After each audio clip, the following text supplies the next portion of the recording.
Hey guys, Mike Builds. Welcome back to another quick video. Today we're going to be taking a look at this 12 volt, 30 amp lithium iron phosphate battery charger. In a lot of my other videos when we're testing and reviewing batteries or just having to charge up any sort of 12 volt battery, I normally just use this cheap little 6 amp charger, and this thing has done me very well over the years, but I think it's time to finally upgrade and get a man charger, because this 6 amps when you're trying to charge 200 or 300 amp hour batteries, or if you have a really large 12 volt system, just isn't going to cut it. So what I have here is a 30 amp charger made by a company called Ardroit, that's how I'm going to say it. So we're going to open this thing up and see what it comes with, and then we'll plug it in and we'll measure the amperage to see if we actually get 30 amps out of it. We'll also check the voltage. Now guys, truth be told, I really didn't even plan on making a video about this just because it's such an insignificant part of my channel. I mean, it's just a battery charger, but maybe some of you guys will find this interesting, and I did get a bunch of comments about 6 amp charger not cutting it. So I figured why not just get something nicer and has way more power. Main power cord, a set of jumpers. It looks like it comes with an Anderson 50 amp style connector on it. That's awesome. So you get jumpers, your manual, some sort of card, and this just has some very basic stuff. I'm not really going to go through this too much, but it tells you some specs on the charger.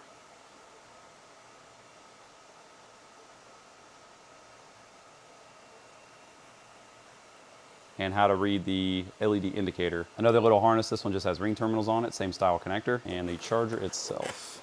Here's what the charger itself looks like. It looks pretty nice. Has a big cooling fan on that side, that's your on and off switch.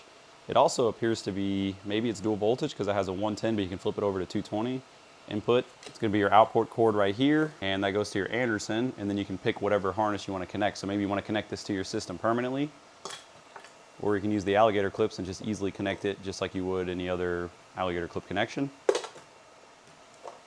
And this just plugs in like so. And it even gives you these nice little pull handles to help get this apart. So kind of like that. The wiring looks nice. They put a little heat shrink here, and it's nicely loomed in this thick cable. And this appears to be 6mm square wire, so maybe someone can tell me if that's either 8 or maybe 10 gauge wire. And here it is next to our puny little 6 amp charger, so it is quite a big monstrosity. So let me go find us a battery to connect this to and start charging it. All right.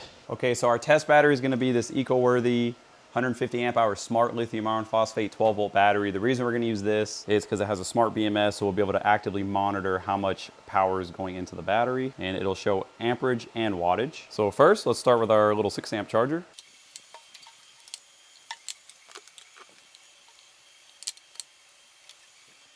We got 2 red LEDs, so we should be charging. And there we go. We're getting about 6 amps or about 82 watts. If this battery was completely discharged, it would take, if you want to know how long it'll take a specific charger to charge a specific battery, all you got to do is know the amp hours and the charger's amps. So if we take 150, divide that by 6 amps, it would take this charger approximately 25 hours to fully recharge this battery if it was completely dead. So if you're just topping up your battery, 25 hours is really no big deal. But if you need to recharge this in a quick and hurry type of scenario where you really need your battery, but the battery's completely flat, 25 hours ain't gonna cut it. So let's look up the big charger and see the difference.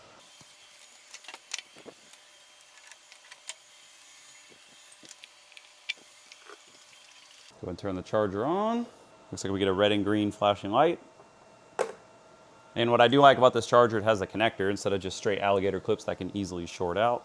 Okay, the fan just kicked on and our LED right there is flashing. Let's check the app.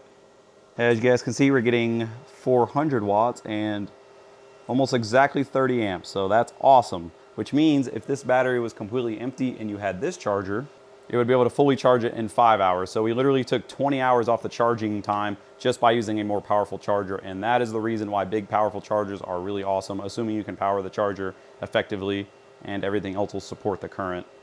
And for anyone who's curious, this is with the charger disconnected from the battery, but it is turned on.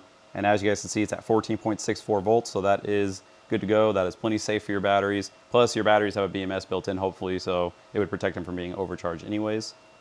I think that's gonna do it, guys. Just wanted to do a quick video about the new charger. Let me know what you guys think about it. Let me know what you guys are using to charge your batteries. Is this a good option? Is this a good option? Or would you prefer something even more powerful than this? Personally, I think this will be plenty for what I need. I did use this one for years just fine. But let me know y'all guys' thoughts. I'd love to hear it in the comments. Catch you guys in the next video.